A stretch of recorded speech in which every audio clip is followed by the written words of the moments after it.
So, I've been hearing about this movie for a while since it played at film festivals and it got some great reviews at the time. In fact, you can say a lot of people thought this movie was quite super.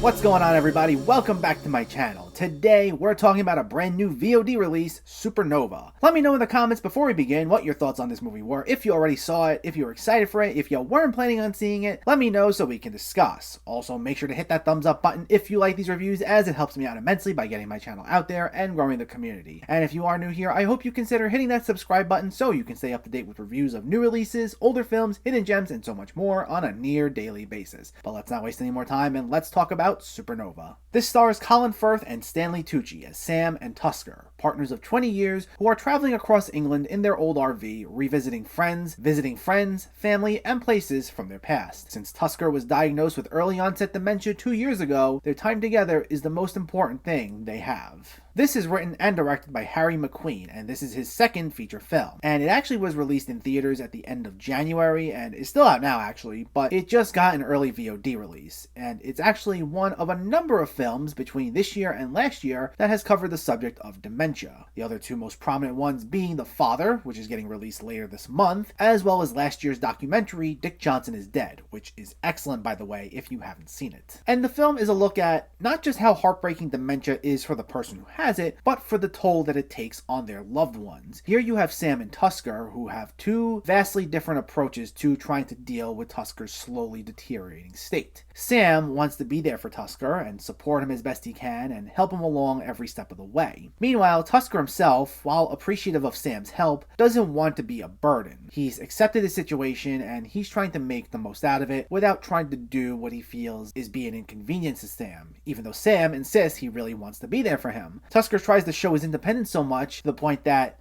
in an early scene, he insists on reading off a map to Sam while they're driving rather than having a GPS tell them what to do. Though Tusker's insistence on accepting his situation and trying not to focus on it too much also takes its toll on Sam, as in a way, it makes him feel like he's not needed, even though that's clearly not the case, because as you can see, just from their playful banter and their facial expressions in moments of silence, how much they love and care about one another. And it makes the film both incredibly sweet as well as very heartbreaking. The film acts partially as a celebration of life and these two characters' love for one another, and at the same time is a devastating look as they try getting acclimated for the inevitable moment where they'll no longer be able to recognize each other, though it does so in a very subtle, gentle way. I'd say this has a very restrained feel overall, which can either be a good thing or a bad thing depending on what you're generally looking for in movies. Because it's not a film filled with big melodramatic speeches or these huge emotional outbursts, and there aren't any major turning points in terms of conflict. There is one pretty gut-wrenching moment going into the last act, but even that shakes the characters so much that they try moving past it as quickly as possible and try not thinking about it too much, even though they're both clearly bothered. So if you're looking for something with these huge bursts of energy, you're not going to get that here. Though going for the subtler approach makes the film feel a lot more realistic, as in real life, not every conversation regarding conflict leads to this energetic shouting match. Even moments where things get heated, sometimes it only reaches a certain height, where one or both parties express their frustration in one moment and then they quickly come down from it. And I thought that was effectively conveyed here, thanks to two wonderful performances from both Stanley Tucci and Colin Firth. Their chemistry is really natural here, which is in part due to the fact that they have a very close friendship in real life, so they already know how to play off one another well. Whenever they had a happier moment, it easily put a smile on your face, and during the more tragic moments, they're just so effective together that you may come close to tearing up. While I'd say the film is solid overall, I'd say it especially resonates due to both of their stellar work here.